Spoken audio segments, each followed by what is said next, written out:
two things. I guess one would be internal communication. Really, in large part, this became like a disaster recovery scenario for kind of the IT and IS department, where everybody went from going from working in the offices to within a week, everyone was working remotely. I think, fortunately, our IT model supports remote work pretty well, and so the transition wasn't too difficult. I think it was more around the mechanics of transitioning from a work office to a home office. So, we were trying to let folks take monitors home, or even sometimes chairs and things like that. So I think that was one component of it. The other piece for us is right at the very beginning of all of this. Uh, we were transitioning from one virtual meeting software platform to another one. So I guess in some ways you might say, well, that's difficult or uh, tough. I think in a lot of ways it actually worked out being really good, because we had these trainings that were planned.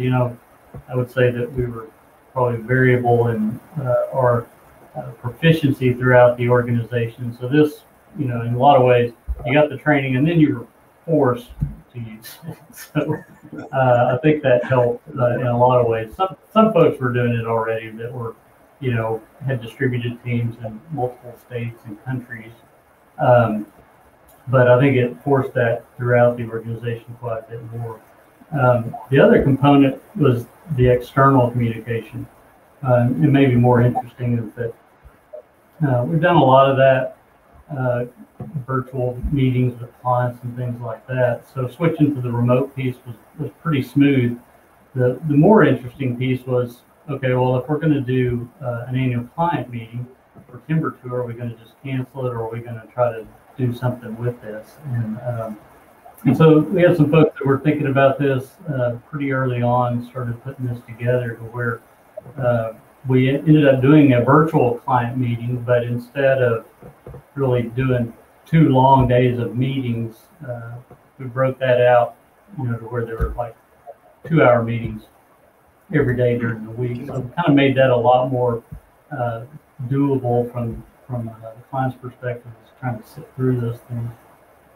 And then the other piece was, how are you going to do a timber tour, which really does a lot better when you're in person. But one of the things that we did in that is we created a video that took clients through the value creation, the forest life cycle. We had different senior team members that were interviewed, harvesting manager, forestry manager, on sites in the field.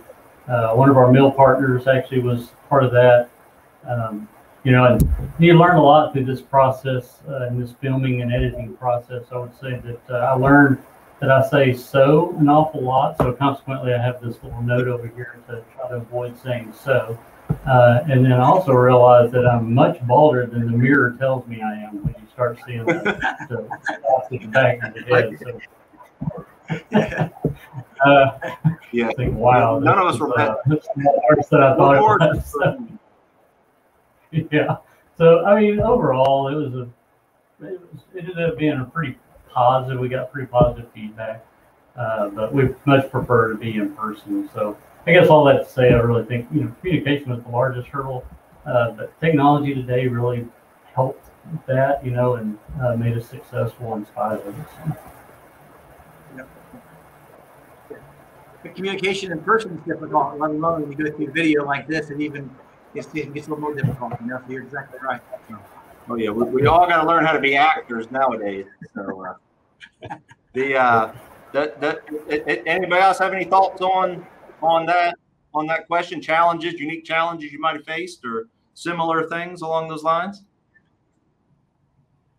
I was just going to say, we've all had to get used to seeing ourselves on video, and I don't think that gets any easier. And I think I've got Rodney beat for the balding issue. So, but that has been, I was just going to say, though, on that topic, I think a lot of our people just commented that, we are a very distributed company anyway across many, many offices. And so the fact that we migrated to seeing people on, virtual meetings type of platforms was actually a real plus, because a lot of these people would have never really seen, who they were talking to if we were kind of doing an old, traditional audio conference call. So it was a real benefit just in people being able to make those kind of connections in the virtual, conferencing space.